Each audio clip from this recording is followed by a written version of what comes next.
Nicole, thanks so much for coming on the program tonight. Good talking to you. Oh, sure. Thank you for inviting me on, Kim. Absolutely. You know, we're always paying close attention to the crime rate in New York City because Mayor Bloomberg wants to be the nation's gun control czar, it seems. So I know that the city right now is dealing with a spike in violent crime. And you talk about the fact that, and I don't know that the mayor's actually brought this up, that the number of actual officers on the street is down in New York City. Yes, that's true.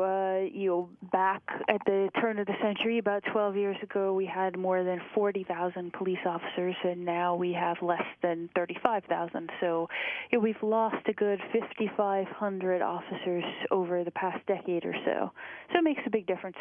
Absolutely. And you say this is actually fewer than New Yorkers and fewer than the NYPD thought that they would have on the street. Yeah, just a couple of years ago, they thought they would have replenished some of these numbers in the next couple of years, but obviously they didn't. In fact, they expect to lose another 100 or so officers in the next couple of years. And so people who think, oh, this is just a temporary thing, will be disappointed because as far as the budget goes out over the next 4 years, no indication that they'll be hiring any new people.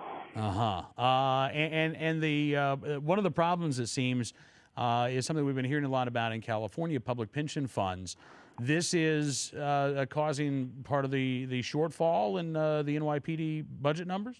Oh, sure, because public pension funds, the way that it works is the government promises the police officers you work for 20 years and then you can retire with half of your pay, and no matter how long you're retired, you no matter what the stock market does, you get that pay no matter what. Mm-hmm. And the city has to put money aside in the pension fund to pay for that.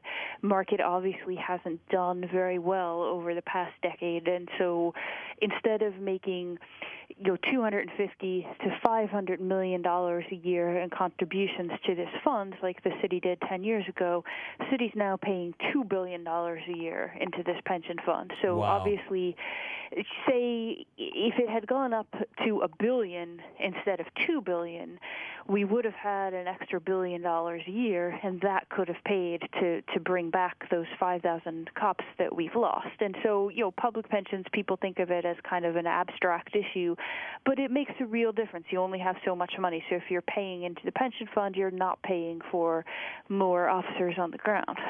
Well, absolutely. And you say there's a truly scary stat. New York is inching towards paying more retired officers than active duty officers. Yeah, that's true. There's more than 12,000 retired police officers who are under the age of 55. And 12 years ago, we had fewer than 4,000. So that's more than tripled. And, of course, officers work very hard, have a difficult and stressful job, right. But we have to have the debate on whether anyone really can retire when they're still in their 40s. Well, I think that's one of the problems that we're seeing here, Nicole, is that you look at what Greece is dealing with, for instance, with their government employees, and they get they get paid for 13 months in a 12-month year. They have well over a month of paid vacation, and they get to retire at 50. Is that right? Yeah, I don't know all of the details, but obviously that's one of the problems there, that the very, very generous retirement benefits, including if you have a high-stress job, you get to retire early, and that includes people that you wouldn't think of as having a high-stress job, like hairdressers, because they have to deal with dangerous chemicals and so forth. And so, we're certainly not as bad as that, but we have the issue here that, it's not, do you like the cops, do you dislike the cops? It's just, what does the city understand what it's paying for and how much this costs, and right. Is it coming at the expense of having more officers? Well, and too, I mean, look, if you like law enforcement, and I do, you don't want them to be told lies when it comes to their retirement. You don't want them to be told a tale that can't come true.